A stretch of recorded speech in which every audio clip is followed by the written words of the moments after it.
What's up, Starcraft fans? Today we're doing the tier list for Death and Taxes on Dead of Night. Brian, let's hear the mutation. Dead of Night is the map where we have to destroy 151 infested structures to clean out the infestation. This would be easy were it not for the fact that the infested structures all spawn enemies at night and attack our base. Alongside several special infested, mining is severely reduced. You must pick up resources on the map. All commands cost money. Enemies sometimes carry a debuff that spreads on death. This continuously damages your forces until death, then spreads even more.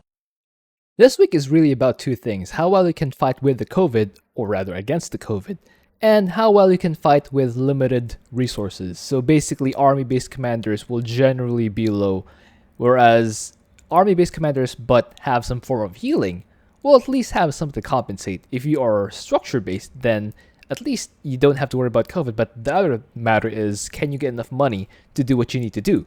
So those are the two considerations.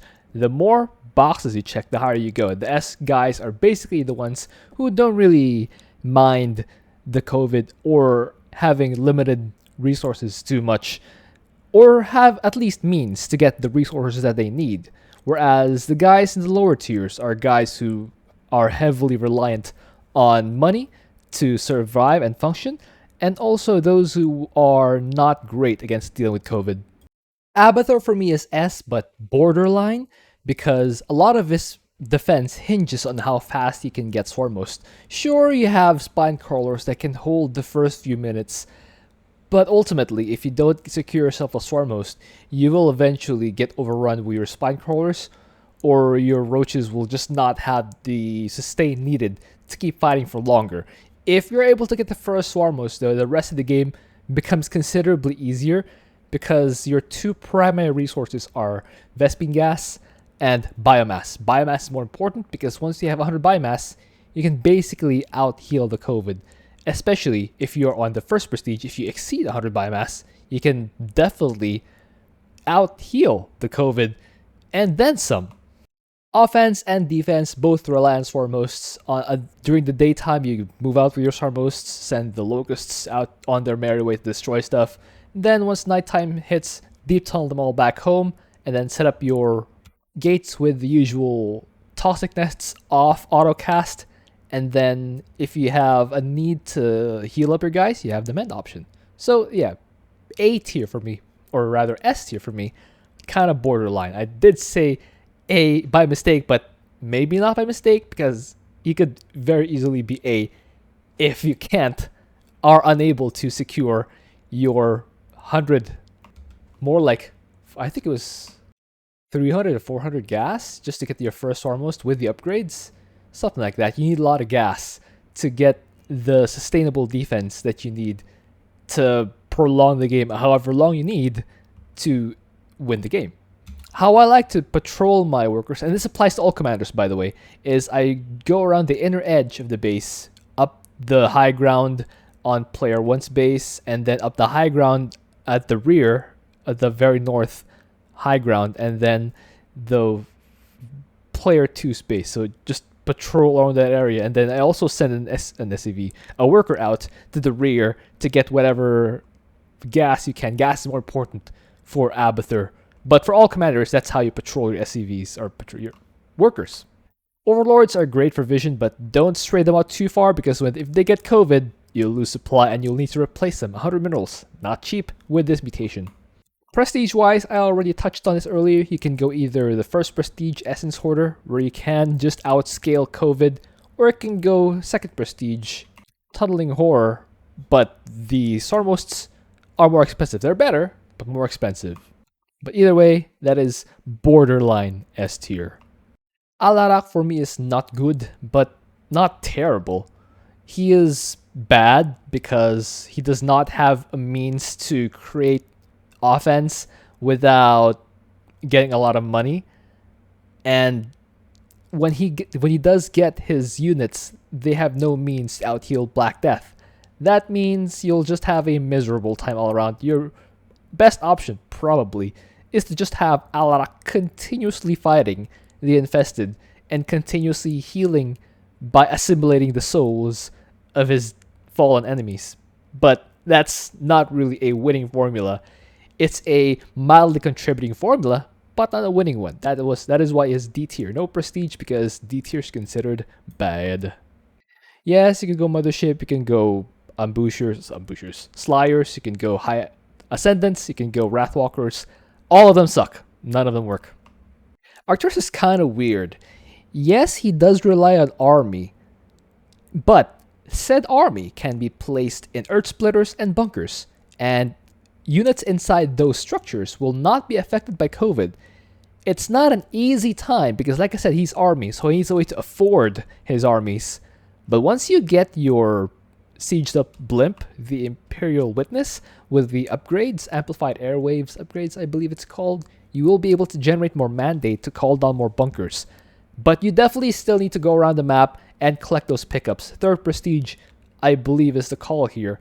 And you just go earth splitters inside your base and then just aim those buildings at the enemy bases. Secure your bases first with bunkers. Get the the armor upgrade and the range upgrade for the bunkers, and the range upgrade for the earth splitters. And then get one, maybe two siege tanks if you can afford it.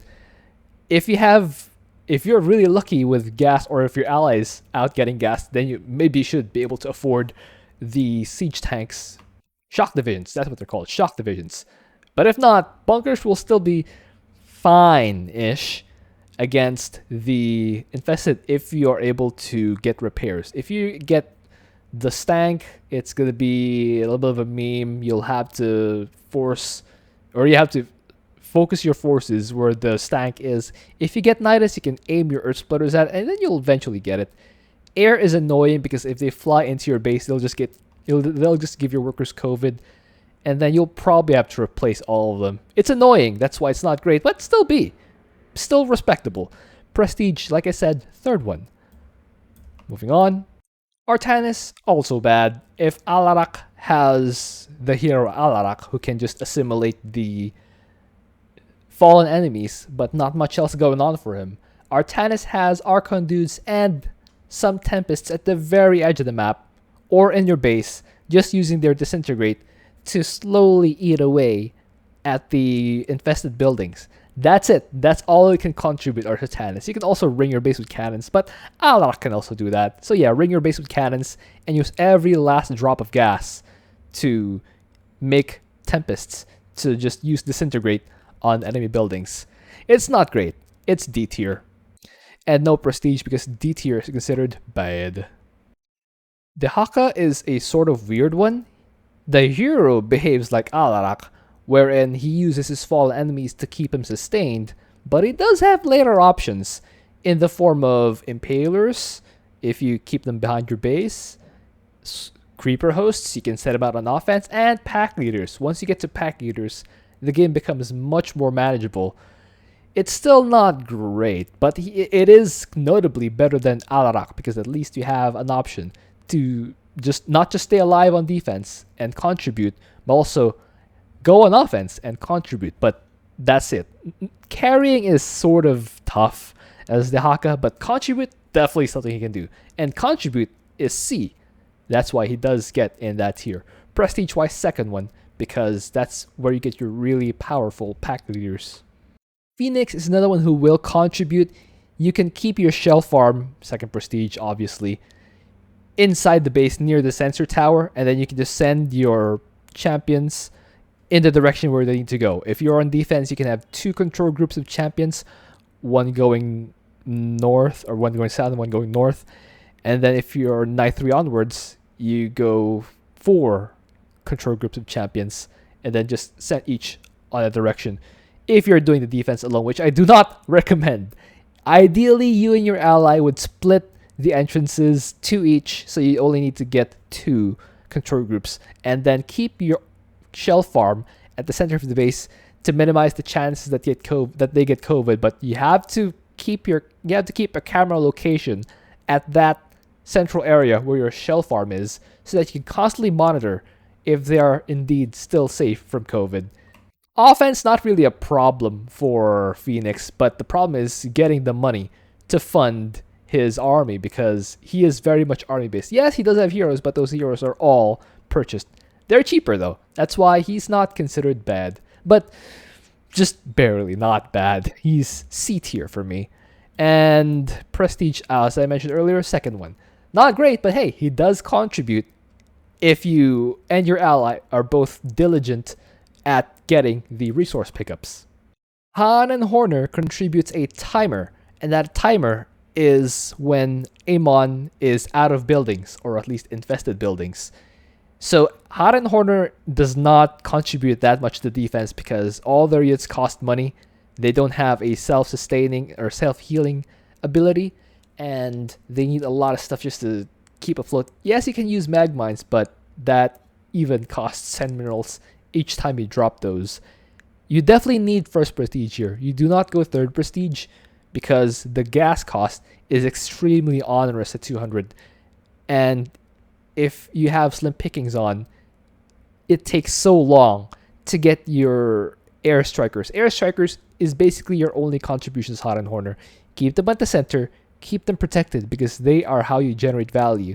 And how you generate value is you scout with your galleons to see where the enemy infested buildings are, and you aim your circle of air strikers in between buildings such that you hit at least 2 buildings, ideally 3, but 2 is fine. 2, 3, 4 buildings every time. You will be able to clear Dead of Night by at the start of night 3. You should be able to do that. It'll go even faster if your ally helps, but ideally, if you see Han and Horner as your ally, you know that you have defensive duty because they should be able to take care of offense. If you're Han and Horner, yes, you will likely focus on air strikers, but you should really, really focus on air strikers. If your ally needs help, you can use the space station or the column of fleet. You'd really rather use those on offense, but I understand sometimes the defense, especially with reduced economy, is tough. That's why you still need to help out. But help out is C tier, competent and contributing C tier. Moving on. Oh wait, first prestige. Yeah, don't use third prestige because the slim pickings already makes it difficult to afford air strikers. You definitely don't need them to cost twice as much. Karax, I think, just barely misses S. He's still very good. He's still A, but not S because his static defense, yes, they are able to hold, but they don't have splash, and they are still kind of expensive. So you need to get a lot of minerals to get each cannon, 150, so that's 3 pickups, plus the cost of whatever it is you took to move that worker. So to hold indefinitely as Karax, cannons alone will not suffice. You need cannons, shield batteries, and energizers to make sure they shoot optimally and are able to get healed when they need to. If you're up against stuff like Immortals, you have to shoot them down, but not with Orbital Strike. You have to use Sorrow Lance because Sorrow Lance is actually cheaper than Orbital Strike because Orbital Strike deals damage, but it's 10 minerals every time called down. But Sorrow Lance, you only use 3 of them, and you wipe out so much with Sorrow Lance. So imagine the Orbital Strike button isn't even there. Use Sorrow Lance. And speaking of Sorrow Lance, that is also your offense. You can fly an observer, siege it up at the edges of Amon's infested buildings, and then use Sorrow Lance. Remember to rush out the fire upgrade. So you get the fire upgrade, the solar efficiency up to level 2, level 3 if you can, but level 2 is probably enough. But if you get 3rd level, that's even better. And again, get the static defense upgrades. Those are what you need to keep holding on this Dead of Night mutation. And then, yeah, like I said, use Sorrow Lance on the infested buildings. Make sure they are set on fire. One shot on the infested buildings with the fire upgrade is enough because the fire damage does indeed destroy those buildings in a single hit. That is A tier, not quite S, because it's not free per se. You still need to get enough money to afford enough cannons to be able to actually fight competently in the first night. And then later on, you kind of are still at the mercy of Immortals if they are ever headed your way. Stank also a little tough, so that's why he's only A tier.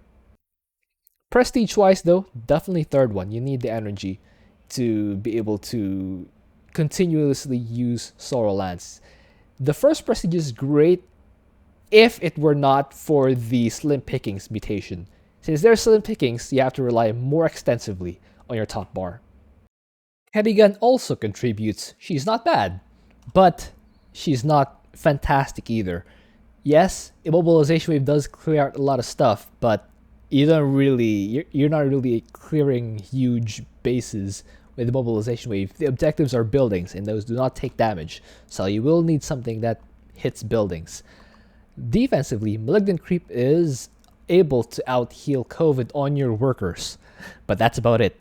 Hydralisks, Lurkers, Ultras will all still continuously take damage with COVID. That's why her army is still not great for this. Yes, you can get Lurkers behind Spine Crawlers and Omega Orbs, but again, it's still not that great because they will still get COVID, and once they get COVID, it's pretty expensive just to make back that cost. You can get Queens though. Queens can transfuse Kerrigan and she can hold on for a while, but that's basically it. She can do some of the defense for a time. She would be a great pairing to Hot and Horner because she can sort of hold for 2 nights, but that's really stretching it. And also that's assuming that you're actively collecting those pickups. And also transfusing Kerrigan so she doesn't go bye-bye during the nighttime when you need her most. If Kerrigan goes down, so do you. C tier. Prestige-wise, you can go, yeah. You can actually even go first prestige here if you really want to get machine gun lurkers and really buff your ally. The creep tumors will remain inside your base, but it's gonna make your lurkers shoot really fast. But if you go first prestige, since you don't have Omega Rose tank, you definitely need spine crawlers in front and just keep Kerrigan healed with the queens. Nova is S tier for me.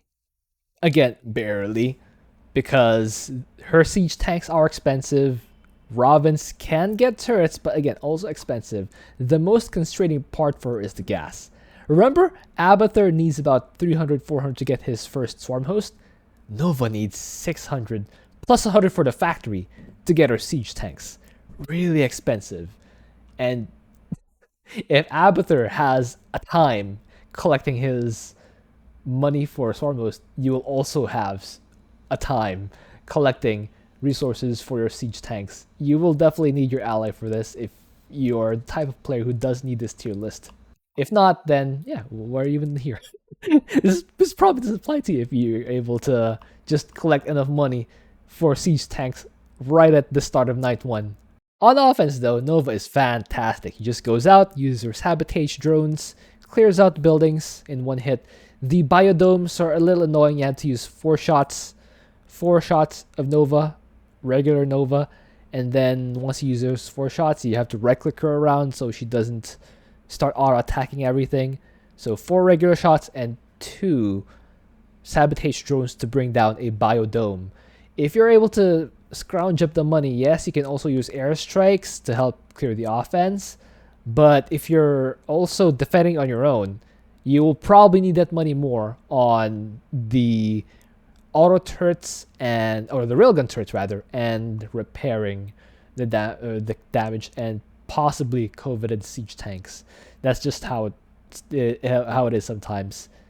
So yeah, S, but borderline. It's not a strong S. Just kind of like, I can see why you would not go for S, kind of S. You know, I think her potential is S if played well, but it's just potential. You know, if you're not a great player, then there's plenty of room to make mistakes. Still, S potential.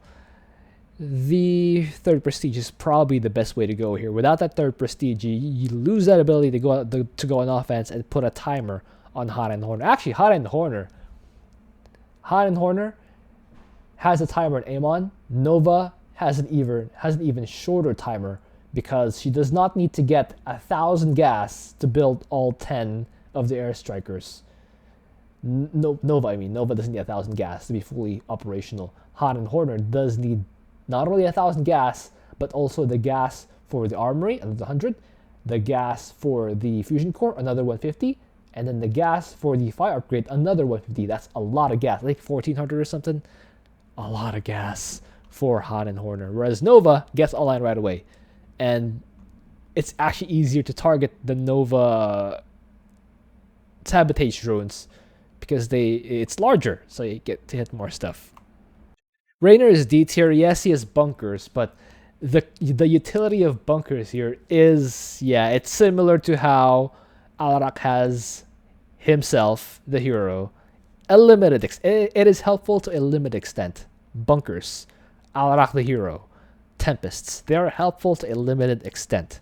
That's why it is D for Raynor, and no prestige because D tier is considered bad. But if Raynor is the only commander, then your best option is just put bunkers there in front, repair it when you need to.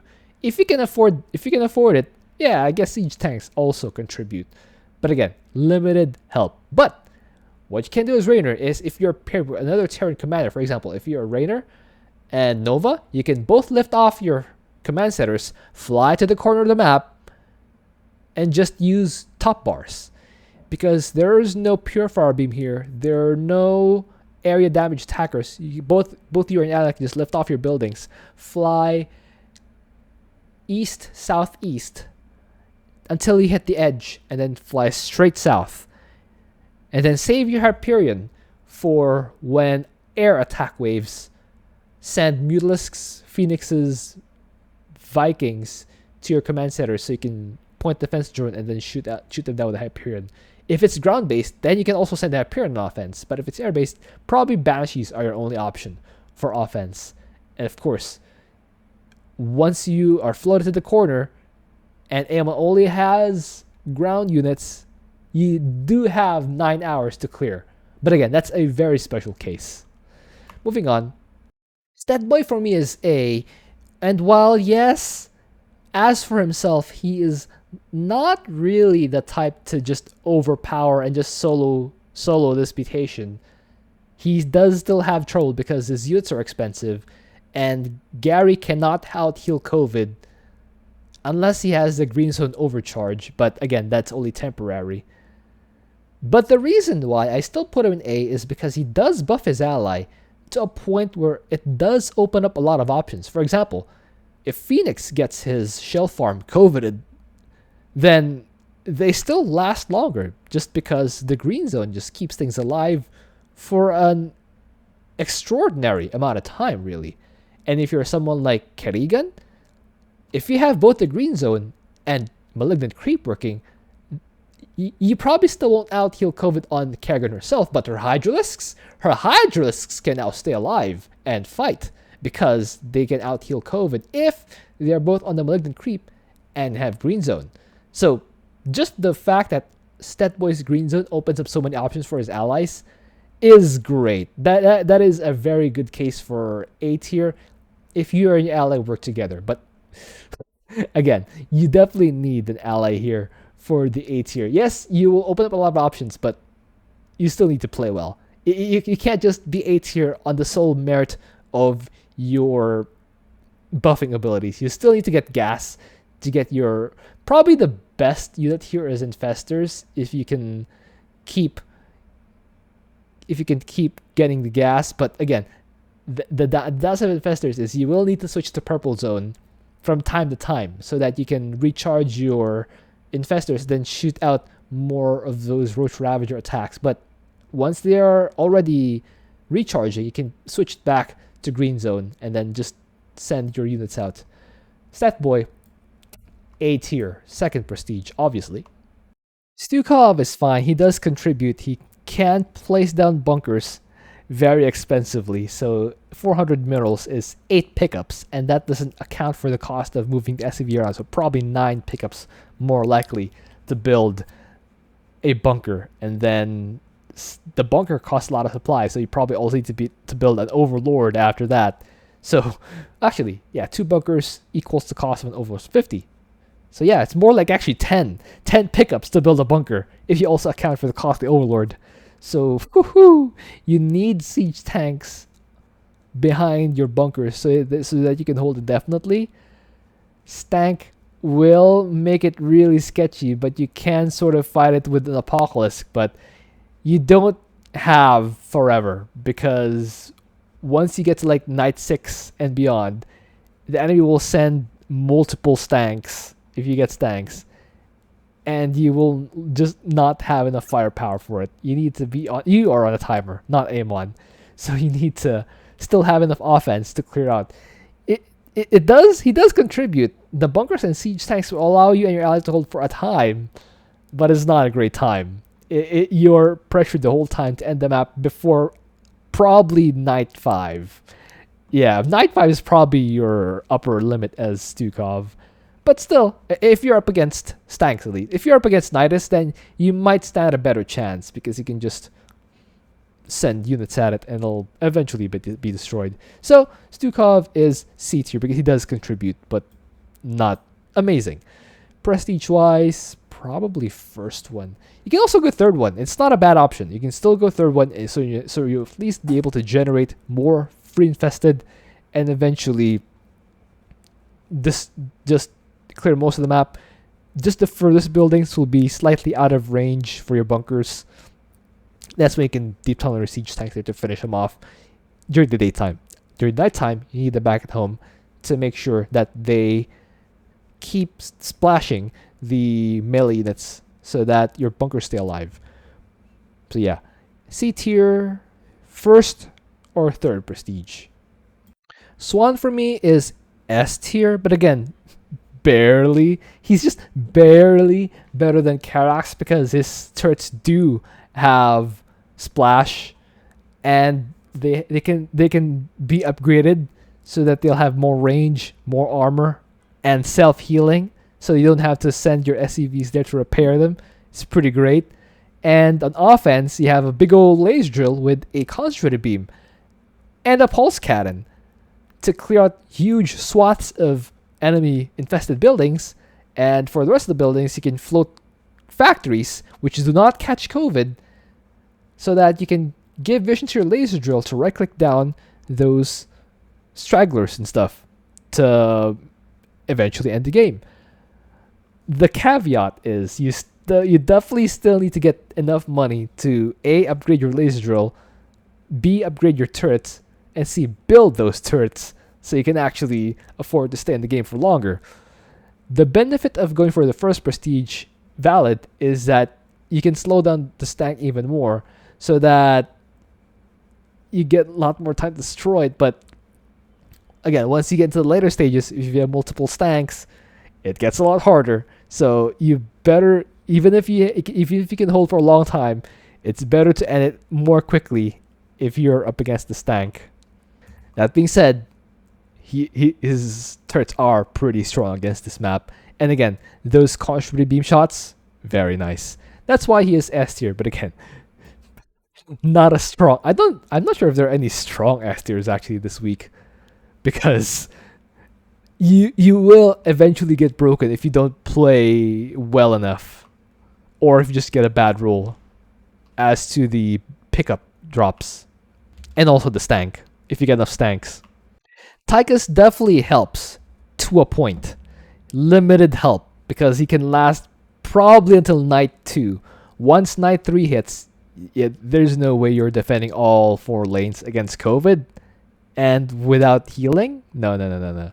You can only you're definitely on a timer as Tychus, which is great help, but it's limited. So you better hope that your ally has some form of healing, like a Statboy Green Zone. Like I said, Statboy Green Zone is great because even though you don't out heal it, or you don't have your self capability cheaply, you can empower a lot of other commanders to do their thing. If you have, for example, Tychus and Rattlesnake with Green Zone, that's a really solid option. Anyway, Tychus, yeah, he does help, but to a limited degree. That's why he's only D tier for me. Again, if you have an ally that can provide some much needed healing to Tychus or defense, that really elevates his ceiling here. But again, so much more help needed from the ally.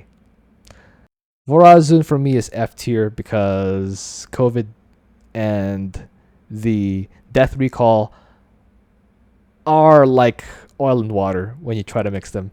It does not compute. Yes, eventually, if your ally is able to hold on for long enough, that your time stop shadow guards are just enough to just run across and clear the entire thing, yeah, sure, that's great. But just the fact that your death recall will contaminate all your workers and your allies' workers. Yes, you can go second prestige, but second prestige removes that instant clear ability.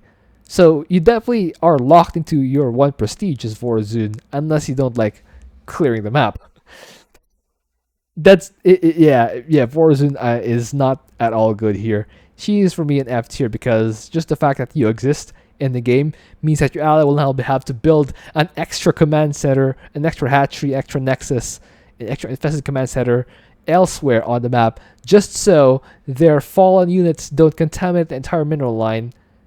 And that's assuming all of their deaths come from a single location. If it's on the other side, they have to move their building there. It's just so expensive for you and your ally. It's not worth it. So you have to, yeah, put that in F tier.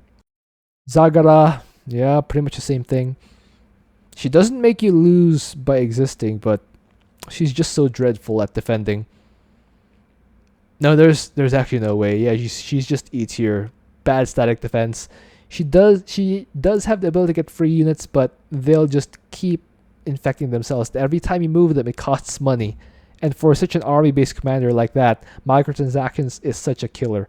So that's why, yeah, she's E tier. Not quite F because she still helps, she still contributes, but in a dreadfully limited way. Moving on, Zeratul has cannons, and cannons are good. So, first night you can use monoliths and the hero to defend. Second night you can, second day onwards, you can just project cannons and eventually win the game. Cannons are good, aren't they? That's why Zeratul belongs in S tier. Top of S for me is probably Swann because he's the solidest among these guys. And then Zeratul or Nova. Just the fact that you have a timer and Amon is such a luxury for Nova. Probably the best combination here is Nova and Swann. And then yeah, Zeratul Abathur, that probably looks right. A tier, yeah. Actually, now that I think about it, I might be leaning a bit too heavily on Stetboy's support ability. We should demote him to top of B. Yeah, that looks better. They help a lot, but kind of jank and kind of sketchy. So yeah, probably B tier for Stetboy. Karax is probably a more respectable as the lone A tier because he is really good. Yeah, Stetboy and Arcturus in that order. For C tier, it's a bit more jumbled actually. Maybe I would value more Horner's sort of inevitable. No, actually, Stukov's defense probably puts him right there. And then Kerrigan? Maybe Kerrigan. Because she has creep heal, but then again, Dehaka's actually maybe Horner, like this. Actually, you know what? Let's just call it. I can't. Let's just say I can't call it. Dehaka or Dehaka Stukov top of C tier. The rest I can't call it. They're in some order, but it's probably really just pick whichever strength you like. If you like putting a timer on Amon's head, you pick Horner. If you like pack eaters that just don't care, you pick Dehaka. If you like creep heal, then Kerrigan. If you like just sending your units every which way and just clearing, you pick Fenix. For D tier, at the very least, Raynor's bunkers do something, and then Tychus can spot you for 2 nights. Then Alarak and Artanis, yeah, probably something like that. Something like that. And then E tier and F tier. Combinations of B tier and lower, probably Stetboy and a lot of these guys. Stetboy Kerrigan, for example, just so much healing. You can actually have units that can fight just because they have so much healing with the Malignant Creep and the Green Zone. Arcturus, Horner. Arcturus can hold long enough for Horner to just clear everything. Yeah, actually, yeah, any combination of these is probably better than Abathur on his own. Yeah, actually, yeah, the ones I'm saying probably better than Abathur on his own. Stukov Horner. Stukov defense, Horner just clears. Stukov Dehaka. Actually, Arcturus and Artanis might work because Arcturus defends with bunkers, and meanwhile Artanis just snipes with Tempests. That's a working option. Stetboy and Tychus? Yeah, maybe Stetboy and Tychus, because the green zone can just help extend the outlaws' lives. Alright. Yeah, that should be fine. Alright, hope you enjoyed. Thank you for watching. If you have an idea for it, also please leave it in the comment. Also, if you're interested in applying for the tier lists, you can comment below or actually join the Discord. Actually, it's linked right there. No, right there. The Discord is linked right there. You can click that, join Discord, say you're interested in joining the tier lists. The only thing I require is you be available when I am and have some working knowledge of how these things generally go. And I'll see you guys next time.